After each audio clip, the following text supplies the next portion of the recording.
сұрақ бізде. Менің атым қожа хикаят бойынша қай жылы фильм шықты?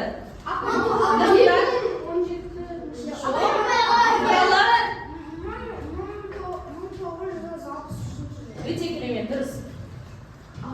Келесі сұрақ.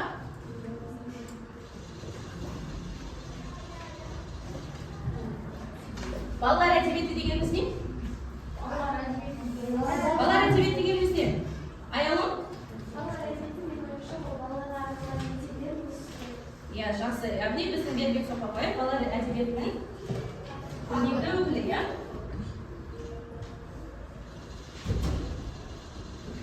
Келесі сұрақ. Сәйтбек қарт деген кісі кім? Мирас? Ол әкесіне қаншама қарттар болған. Я мектептің кімі? Күзетшісі.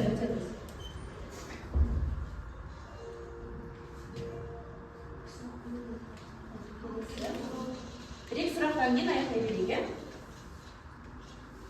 Қожан жақсы көрген қыздың аты кім? Амина? Өте дұрыс. Жақсы балалар, үй жұмысын осымен сұрап бердік деп ойлаймын.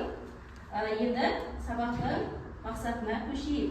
Біздің сабақтың тақырыбы Бердібек Соқпақбаевтың «Менің атым қожа» повесінен үзінді. Біз осы сабақты өту арқылы біз мынандай мақсатқа жетеміз. Сабақтың мақсаты осы повестегі екі нәрсені салыстыра суреттеулер мен қарама-қарсы суреттеулер табамыз және сіздерге, яғни оқырманға рухани дүниелеріне шығарма әсерін талдай отырып сыни хабарлама жасайды екенбіз. Жақсы, мен бірінші сіздерге бір жұмбақ жасағым келіп тұр. Ең біріншіден тапсырмаға көшпестен бұрын мына сөмкеде не бар деп ойлайсыздар? Сұрақтар бар, сосын тағы қандай болады?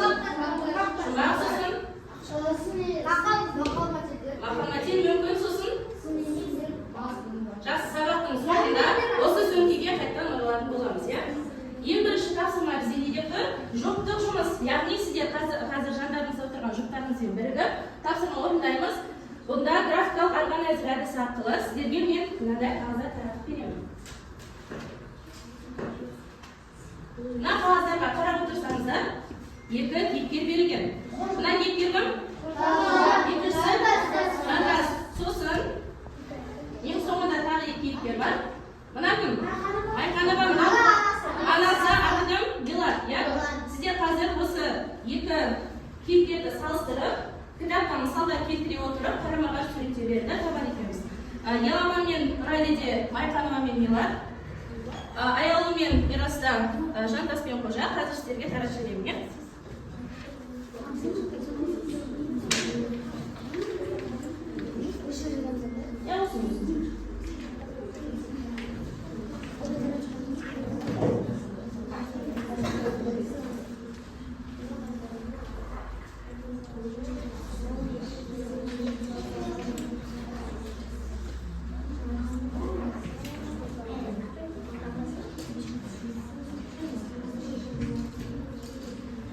Бұл жұптық жұмыс балалар жеке жұмыс емес, әркім өзі ғана емес, жандарындағы жұптарымен бірге орындайсыздар, иә?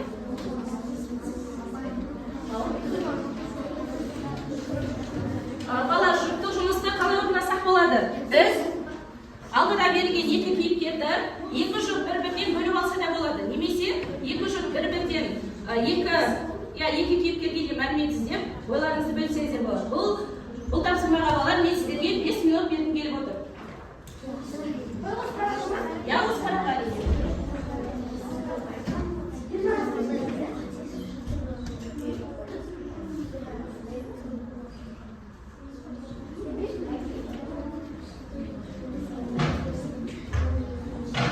басталды балалар. 5 минуттан кейін осы жұмысты әр жұп қорғап шығарасыз ма?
Bala paramı kim işitmey kaldı? Ben de işittim ha?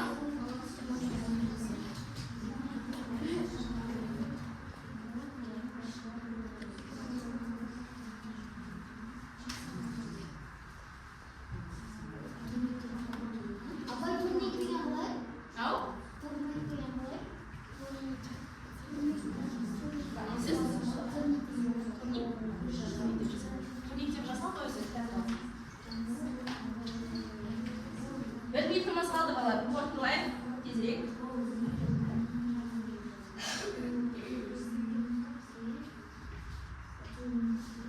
Bizden Nursultan Merkebaның жұбы болды. Мирас пен Аялының жұбы аяқтады. Тағы Мирас пен Арайдың да жұбы аяқтады. Тезірек. Айсұлтан бегім.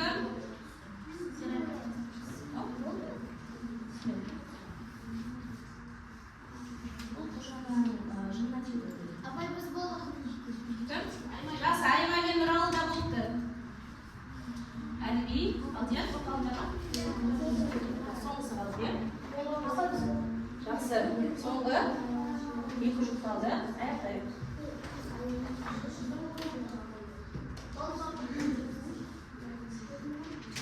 Апай болдық.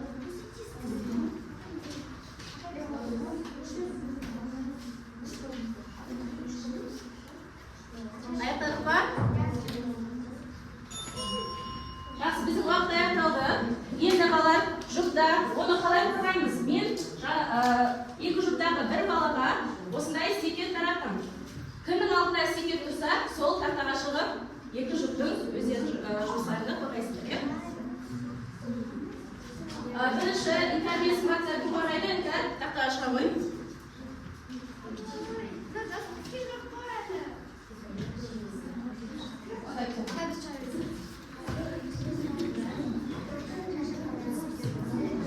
Бегім сұлу мен Айсұлтанның жұбынан бегім сұлу шығады, тақтаға шығамыз. Кімнің қолына стикер тұр, тақтаға шығамыз, қолыңыздағы посттерді аламыз. Тезірек.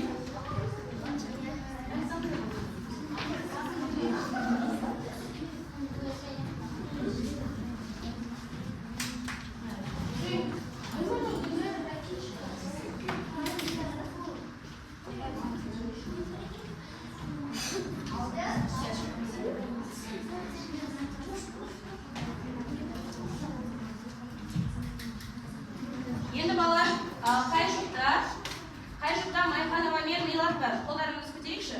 Қай жұпта? Я, Майханова қандай адам? Нұрсұлтан? Майханова өте жақсы, және қожа көп бұзықты жақсы, оны алдыға итермелеп жүреді. Өте дұрыс, үміт. Майханова қатал, бірақ та қожаның барлық нәрселерін кешіреді.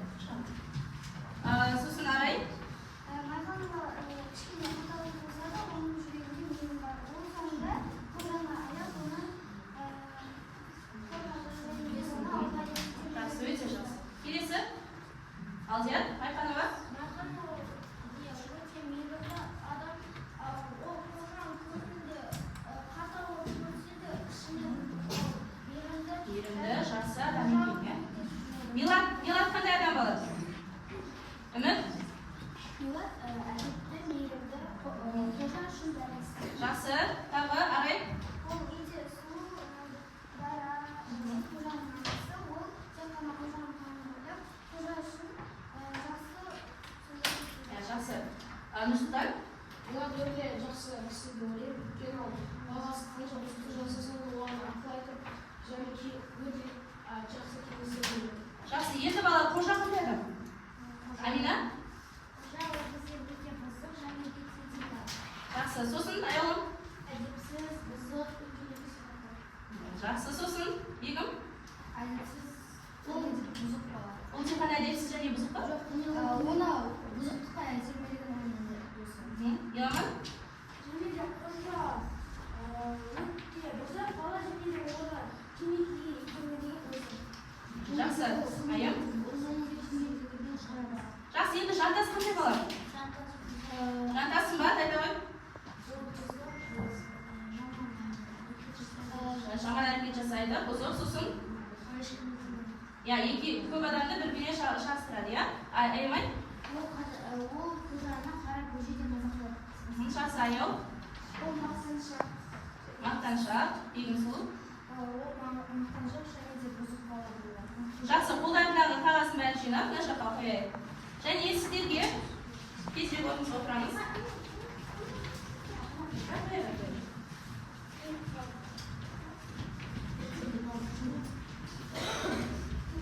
Алдарыңызда бағалау парағы бар. Бағалау парағының астына аты жөндеріңізді жазып, бірінші тапсырмадан қанша балаларыңызды жазып қояйық. Келесі екінші тапсырмаға көшсек.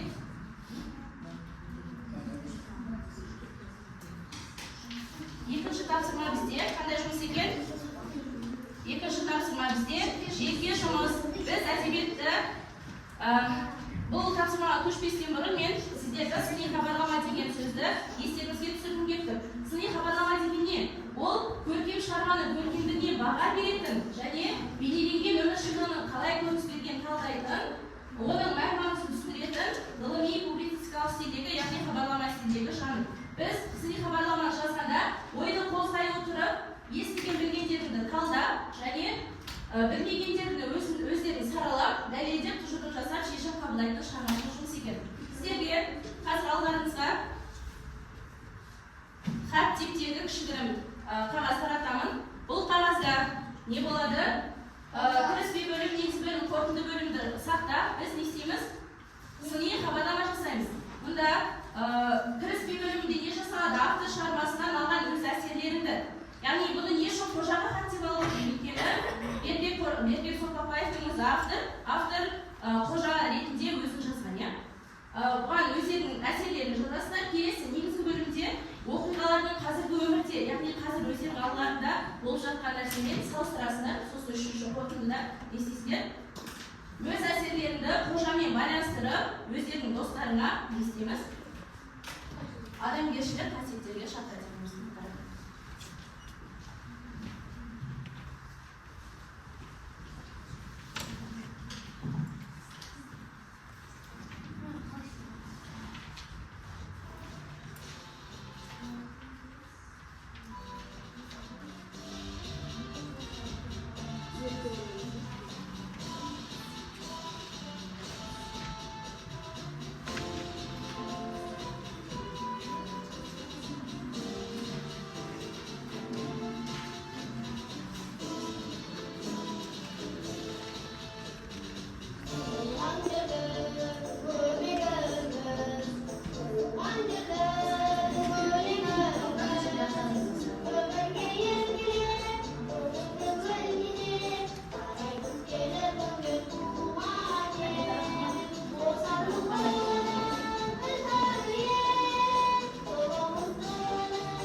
Мысалы жазылған және де соңында осы тапсырма үшін қанша балл алатынымыз туралы жазылған.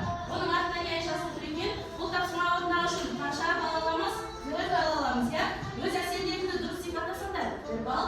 Хабарламаның құрылымын, яғни кіріспе негізгі бөлім қорытынды сақтасаңдар 1 балл. Мұғалім берген сөз санын сақтасаңдар, иә? Онда 56 сөздік хабарлама жаз деп айтылған. Және соңында шынайы өмірмен, яғни өздері достарымен өздерімен салыстырсаңдар толық 1 балл. Сіздерге?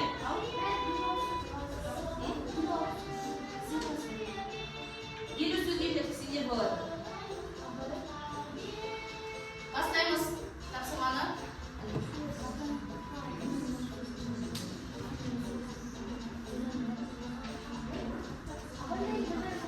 Я сыймаса ашына қой. Я, дай слушай.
mınaday qo'sha ағаға xat деген pochta shashig'i bor.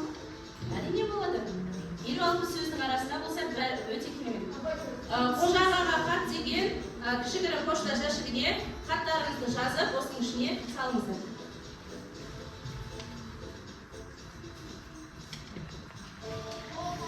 Сұралы жарайсың. Әліби болыпты, тезірек.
Бала енді бізде келесі үшінші тапсырма ұжымдық жұмыс. Ұжымдық жұмыс, яғни күліміз сынып пен жұмыс жасайды екенбіз. Және де мұнда ұжымдық жұмыспен бірге біз кітаппен де жұмыс жасаймыз. Кітаптың ішіндегі 8-ші тапсырманы ашайық. 106-шы беттегі 8-ші тапсырмада не айтылды? Қожаның қаулысын талқылаймыз. Я қазір қожаның қаулысын талқылау арқылы сыныптастарыңызбен қазір қожа ақылды ма, немесе ол бұзық бала ма? Екі пікірді салыстырып, сыныптың ішінде сот жүргізейік. Сотта қандай болатынын білеміз бе? Сотта не істейміз? Еркебұлан не істейміз сотта?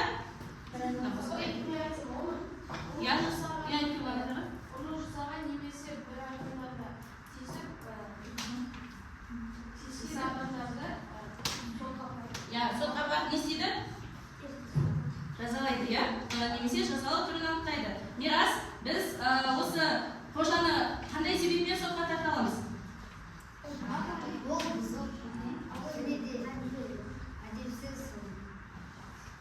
Әдепсіз, бұзық және басқаларға тиісіп жүреді, ағай?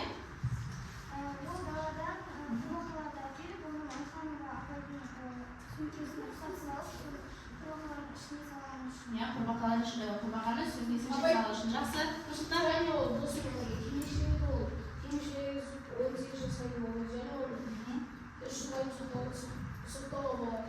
Өте жақсы, сосын бірақ та балалар, біз оны тек қана сотқа деп айта аламыз ба? Ол ақылды ма? Аяулы? Апай, мен айтайын. Мен ойымша, ол сотқа бере алады, бірақ ол өз қателіктерін түсініп, өзінің жөндегісі келді, иә? Бегімсұлу? ол негізі сенің шекпен дұрыс емес, негізі ол оны темекі досым болғандықтан, өзімді бағалайтын өз Жақсы, Смат, сен қалай ойлайсың? Қожа ақылды ма? Тентек бар? Тентек, иә? Жақсы, Әліби, сен қалай ойлайсың? ол мейірімді болған, оны жаманып қайтерген Досына еріп, жамандық кетерлік кетті дейсің бе? Жақсы, Нұрсұлтан, сен қалай ойлайсың? Және ол апалардың ұрыс естіп, мамасы көңіл қалған үшін, ол жақсы жаққа өзгерісі келді. Мысалы, кәсіпкер болып мемлекеттік үздікке жаратқысы келді. Сөйтіп, мен оны жақсыларды ойлаймын. Жақсы бала деп ойлаймыз, иә? Нұралы, сен қалай ойлайсың? ол анасынан кешірім сұраған үшін, анасының жүрегін ауыртпау үшін оған кешірім сұрап, оның жақсы болады. Яғни кеңпейілді, иә? Бақтыбек, сен қалай ойлайсың? Қожа өте тентек болады, оны босып Не істеді десің? Жамандық итермеледі дейміз, иә? Бірақ та балалар қандай қорытындыға келеміз біз? Айым, тұрып айта ғой.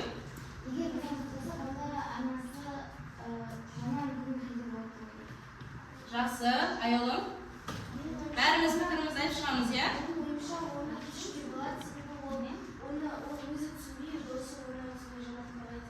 Я, бірақ та балалар, ол жамандыққа итермелеп кете беретін ол өзінің пікірі жоқ, бала ма? Ол сол жамандыққа баратын кезде өзі ойлана алатын басы болды ғой. Қалай ойлаймыз, Арай?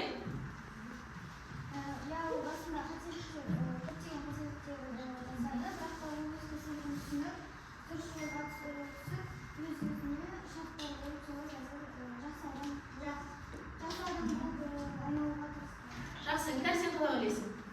Қожаға қандай қаулы айтар едің? Қандай үкім айтар едің?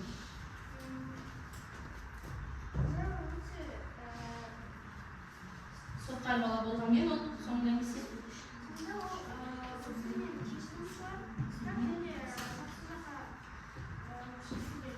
Жақсы, Әліби, сен оны сотқар дегенге жатқызасың ба, әлде ақылды дегенге жатқызасың ба? Жақсы, Айсұлтан, сен айтарың бар ма?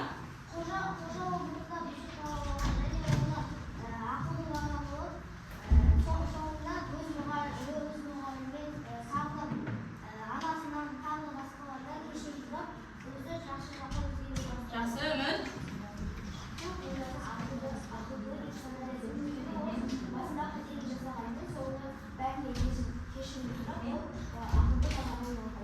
Жақсы, Айым.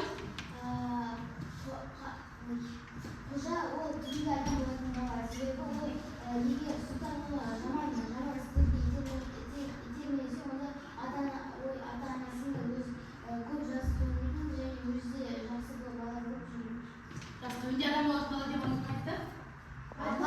Майқан алып қояды, иә? Майқан оның аты кім? Алина. Жақсы, Алина.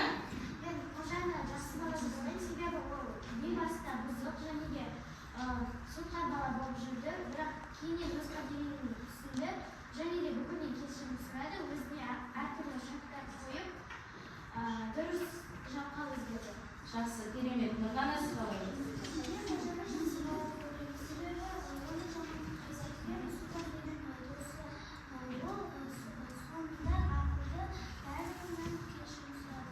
Жақсы, балалар, сонымен сынып бойынша біз өзіміздің пікірімізді айтып шықтық. Сонымен біз оны ақылды деп санадық па, сотқар деп санадық па? Ақылды.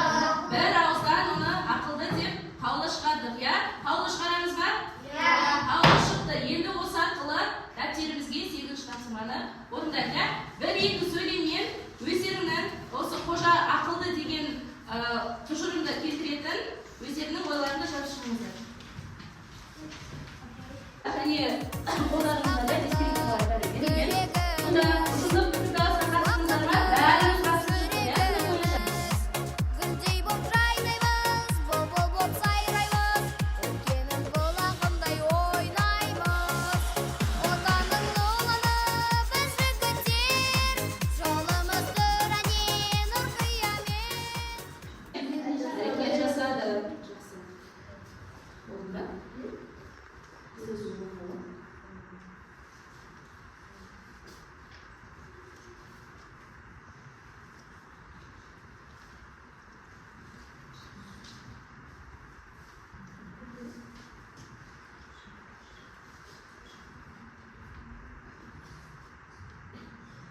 Сонымен қаулы болды. Қожа ақылды ма? Ертең жүріп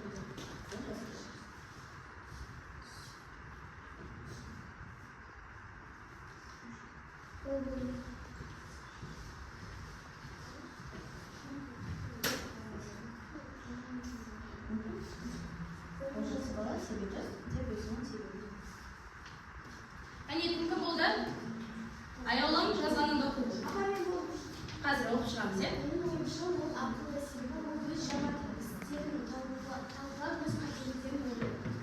Жақсы, өте керемет. Келесі, Нұрсұлтан. Қожа бұзық болып жүріп жаққа өзгерді. Қожаның бұзықтық жасауға итермелеген досы қожа ақылды деп еді. Жақсы, Айым. Ол жақсы бала, ол түбінде адам болатын бала деп Майқанова абай әкімде туралы қожа ақылды. Жақсы, өте керемет. Үміт? Мен оны қолды бала деп санадым. Себебі ол соңында бәрін ешін сұрап түзелді. Жақсы, Нұралы? Мен оны басында өте жаман бала болған. Солай уақыттан кейін ол бәрін кешірімсіз өзгеріп, өз қателерін түзеді. Жарайсың. Келесі бірден оқы.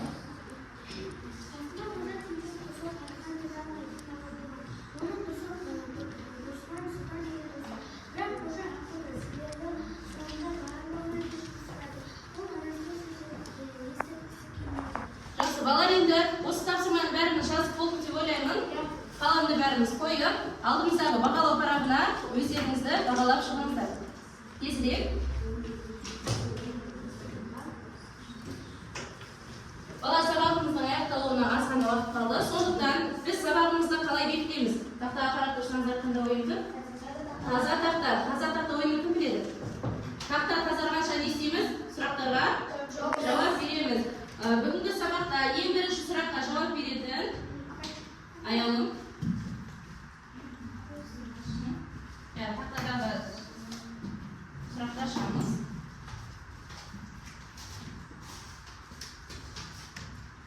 Шығарманың авторы кім? Жақсы, Бербек Соқырқызы. Келесі Бегімсұлу. Келесі сұрақты алатын Бегімсұлу.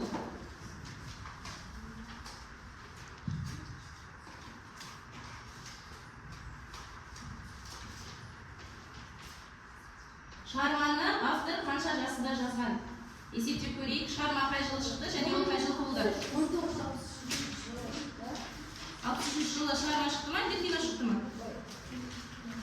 Шығарма қай жылы шықты балалар? 57 жылы шықты. Яғни ол жазғанда ол қанша жаста болды? 56-да.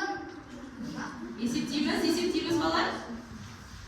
Өзі 24 жылы туылса, ол 57 жыл шықса, ол қалай еді алып? Өте дұрыс, 33 жасында алып. Келесі сұрақты Арай алсын.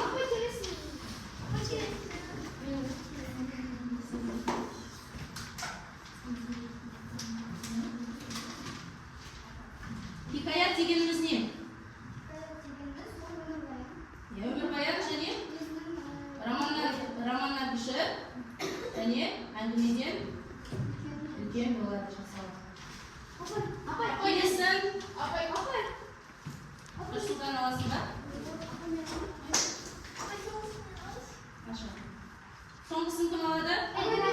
Алиби алсын. Жоқ, Алдияр алсыншы. Менің атым Қожаның алғашы қандай әділен шықты.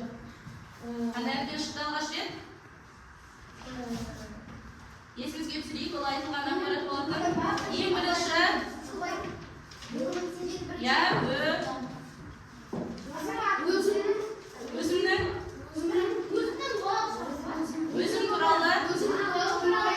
өзім туралы хикаят, өзім туралы повесть. Жарайсың, Нұрсұлтан.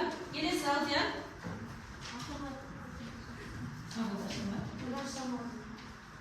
Менің қай жылы шыққан? Қай жылы? Өте жақсы отырмын. Балалар, енді осымен тақтаны тазарттық. Енді сабақтың аяқталуына аз ғана уақыт қалғаннан кейін сіздерге жұмысын беріп келіп отыр. Дәл осы 8-ші тапсырманың Б бөлімін орындаймыз, яғни құпия кеңес бөліміндегі өздеріңізге ұнаған қожаның сөзін жадқа айтып келеміз. Және де балалар, мен жаңа сабақта не айттым бастала балалар? Сөмкенің не екендігін білгіміз келді. Сөмкенің ішінде не бар деп ойлайсыздар сонымен? Кім бақа деп айтты? Бақа, Әліби өте дұрыс айтасың. Ол кімнің сөмкесі? Байқанғаның сөмкесі ішінде не бар?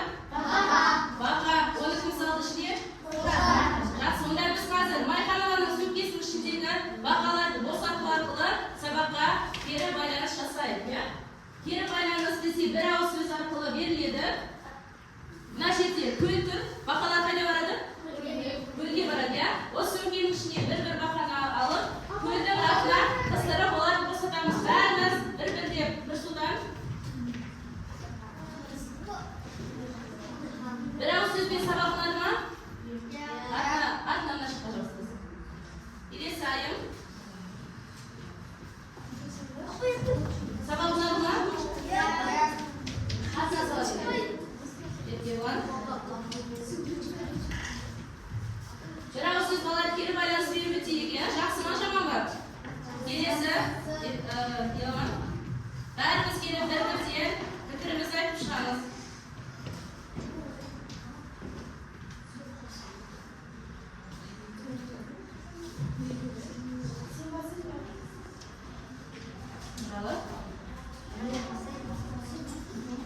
Şimdi bər yerlerinde bir bakadan var. Olur. Bakası alatı veriyorum size. Nerede? Aldı. Ya. Sabahlarında. Şahsı ayolum.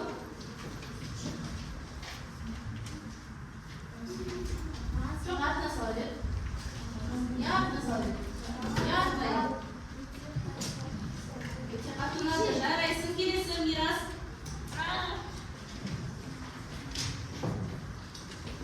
Bak bir dayanıklık geliyor. Ömür dayanıklık. O dayanıklık isimdir.